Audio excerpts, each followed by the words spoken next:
Comenzamos quienes quieren a través de Diamante FM 98.7 y TNU. Gustavo Bones Cayan, quien le habla de salud. Le agradece que una vez más esté junto a nosotros compartiendo este programa. El día de hoy recibimos al diputado Alejandro Sánchez del Frente Amplio. Gracias por estar en quienes quieren. No, es un gusto estar como siempre aquí.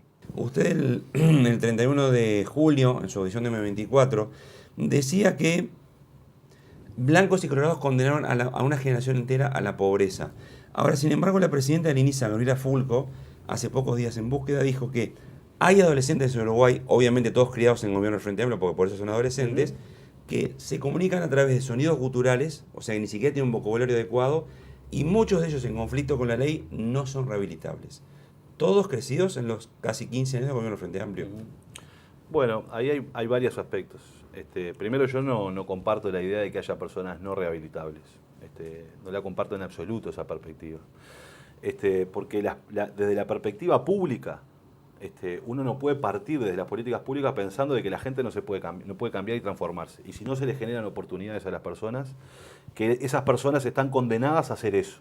Eso es como tener una visión de que, en definitiva, naturalmente hay personas que son, que parte de su naturaleza es el delito.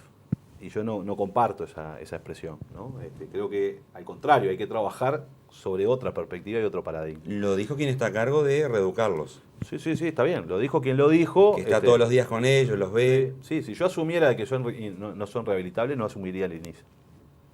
¿Usted dice que se debería ir ella? No, yo no digo que se debería ir. Lo que digo es, yo no me plantearía... Pero si usted fuera presidente del INISA y ve eso, y siente eso, se va. Si yo soy presidente del INISA, si me tocaba a mí ser presidente del INISA, y parto de la premisa de que no es rehabilitable, me voy. Se renuncia al cargo, listo. ¿Qué tengo que hacer ahí?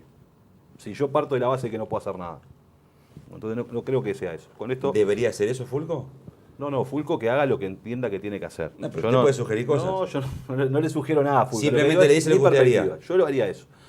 Es como si me hace acordar lo de Sendí, cuando todo el mundo no quería pedir la renuncia, pero decía, si estuviera yo en lugar de él, me iría. No, bueno, está bien. Yo lo que digo es, si yo creo que en el Parlamento no puedo cambiar parte de la realidad, renuncio al Parlamento. Si yo asumo que estar en el Parlamento no me permite modificar aspectos de la vida de la gente, no voy al Parlamento. Sencillo. Es decir, ¿pero usted prefería en el INISA una persona que se haga cargo de decir, yo rehabilito? Yo creo que el INISA tiene una gran oportunidad de hacerse cargo, porque hoy tenemos cerca de 500 menores en el INISA. Es decir, hoy estamos en uno de los momentos donde hay menor cantidad de menores que están, digamos, en situación de privación de libertad. Yo creo que tenemos una enorme oportunidad allí. Tuvimos momentos donde tuvimos 800, 900, donde los recursos eran escasos. Entonces, en definitiva, yo creo que hoy tenemos la posibilidad de generar una política diferente allí, y creo que esa oportunidad hay que aprovecharla. Y debe haber una persona que conteste con esto. Con esto no alguien que diga que no son rehabilitables. No, yo lo que digo es que discrepo con lo que dijo Fulco, y que si yo estuviera en su lugar y pensaría de esa manera, no asumiría esa responsabilidad. Volviendo a lo que les decía antes, estos menores crecieron todos con el Frente Amplio. Sí, han crecido en la pobreza y en la exclusión y en la marginación de una sociedad, además, que es extremadamente consumista, en donde hoy pertenezco y me siento parte de algo en función de lo que consumo. Y la realidad de lo que termina sucediendo es que hoy tengo que tener, para acceder a un celular vale 30.000 pesos. Para acceder a un par de championes de marca valen 8.000 pesos, 4.000 pesos, 5.000 pesos. Y cuando muchos de estos jóvenes van al mercado de trabajo, justamente lo que termina sucediendo es que los ingresos que reciben son menores a las posibilidades que necesitan para poder consumir y sentirse que pertenecen. Y eso genera una espiral, en definitiva, que lo lleva a ir por el camino equivocado, ¿no? Me parece que esa es una situación que se genera en el país y que afecta a esta situación. Pero ustedes mismos promocionan que el salario real creció, que los ingresos de las familias crecieron, sí, claro, y que acceden a cosas que antes no podían acceder. Sí. O sea, ¿se les volvió un boomerang eso? No es que se haya vuelto un boomerang, es que las necesidades de la gente son superiores a las posibilidades. A ver, uno no se siente pobre con respecto a lo que tiene, sino con respecto a lo que desea. Y si yo, para pertenecer a un círculo determinado, tengo que tener un celular que vale 30.000 o 40.000 pesos, que vale el doble del salario que yo puedo ganar en un mes, o tengo que vestirme de determinada manera y tengo que tener determinados gastos, bueno, eso genera una situación donde una enorme frustración en la gente. Vivimos una sociedad de una enorme frustración. ¿Por qué? Porque me compro el celular después de mucho esfuerzo y resulta que al otro mes salió otro nuevo. Y entonces el que tenía ya no me sirve. El que tenía, que era el último, ya no me sirve. Entonces, ¿y los gobiernos Frente Amplio no tienen nada que ver? ¿Esto hubiera pasado con el que fuera? No, yo no digo que no hubiera pasado. Yo lo que creo es que el ingreso de los uruguayos ha crecido, pero todavía hay un conjunto de uruguayos que son los famosos 15.000 pesistas, que todavía no acceden a un salario decoroso. Y que por tanto eso lo que requiere es profundizar las políticas del Frente Amplio. Yo creo que el dilema del Uruguay hoy es, hay un conjunto de ciudadanos que salieron de la pobreza, que están integrando la clase media, la clase trabajadora, pero que todavía tienen limitaciones en sus ingresos. Tienen acceso precario a la vivienda, tienen acceso no de calidad en la educación, tienen accesos limitados, ¿verdad? Tienen un montón de otras necesidades básicas cubiertas y hay un conjunto de uruguayos que todavía no tienen esas necesidades Pero de básicas ahí a cubiertas. hablar con sonidos guturales, o sea, con expresiones que no son lenguaje español. No, yo creo que ¿Cómo eso... se explica que creciendo los gobiernos del Frente Amplio hay jóvenes que no saben hablar el idioma español correctamente? Bueno, a ver, Lo dice la presidenta del INISA, no lo digo yo. lo dice la presidenta del INISA. Yo no creo que sea eso. Yo pertenezco a una familia que vive en la Gruta de Lourdes. Mi madre vive en la Gruta de Lourdes todavía. Mis hermanos viven allí y yo voy a la Gruta de Lourdes bastante seguido a visitar a mi familia.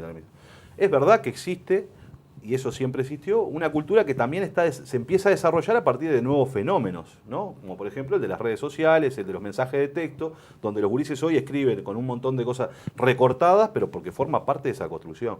Ahora bien, lo que yo creo es que la situación que tenemos hoy es, el dilema del Uruguay es, hemos avanzado en un conjunto de derechos y de oportunidades, pero todavía hay mucha gente que está por abajo de esas necesidades y es necesario, por tanto, profundizarlas.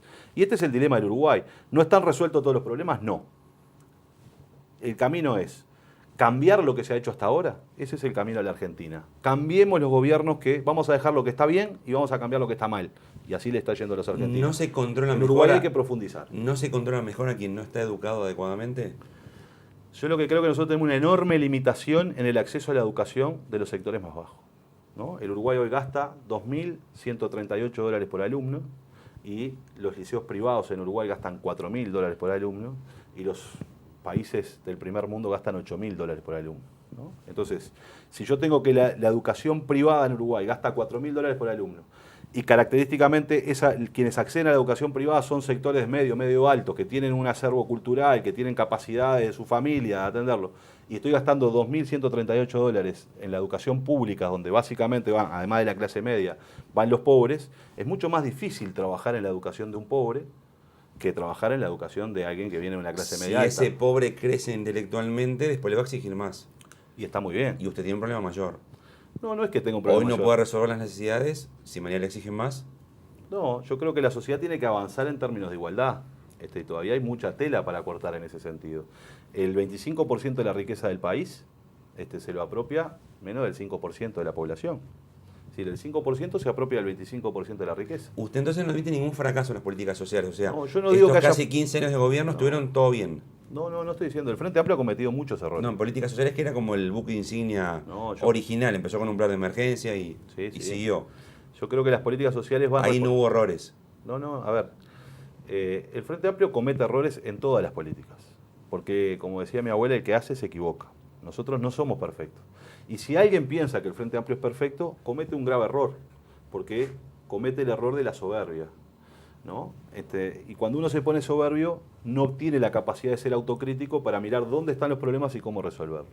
Entonces, las políticas sociales como las políticas económicas tienen un contexto en el que se desarrolla. Había un contexto en el Uruguay de 2004 que requería determinadas políticas. El Uruguay del 2020 requiere otras políticas.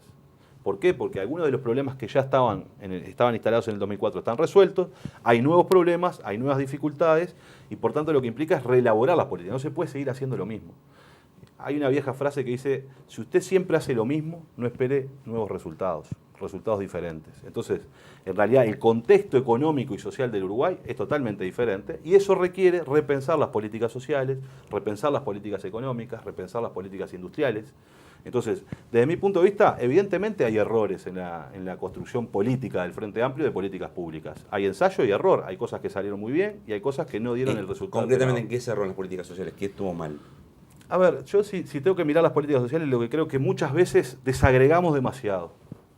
Si tengo que poner una mirada crítica a las políticas sociales del Frente Amplio es que a veces yo tengo una familia en donde la asistimos por problemas diversos de la familia y no de manera integral, ¿no? Entonces tengo una familia que la asiste el INAU porque sus hijos son menores y tienen determinado problema, que la asiste un asistente social del MIDE, de un SOCAT, de otro ámbito territorial, es decir, un conjunto de técnicos que muchas veces no coordinan.